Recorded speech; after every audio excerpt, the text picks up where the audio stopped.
तर कसे काय मंडळी, तर आज भाडा घेऊन इले घरापासून एकदम लांब 40 किलोमीटर लांब होते घराकडनं. आपण असो उपवडे गावात इल्यानंतर भेटलो माका जोरदार पाऊस आणि वावजडीमुळे पूर्णपणे गाडी भिजान गेलेली. परत एकदा प्रवास चालू झालो आणि पाऊस पण चालू झालो आणि पाऊस इतका वेळ जोरदार पडा होतो ना की इकडच्या नदीत इतक्या मोठ्यानं पाणी व्हावा होता.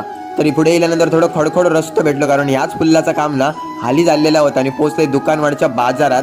तर रस्त्याक साईड नाही होती, त्याच्यामुळे बस जाईपर्यंत माका थोडा वेळ थांबायचा लागला. परत एकदा प्रवास घाईघाईत चालू केले, कारण इकडे येताना एक पूल भेटला, त्याची उंची ना अशी होती एकदम कमी त्याच्यामुळे, आणि इकडे नेटवर्कचं नामो निशाणच नाही. पुढे गेल्यानंतर अनुभवले असला सुंदर वातावरण आणि सगळीकडे जसं नेचर मंडळी बघूक मिळणार नाही.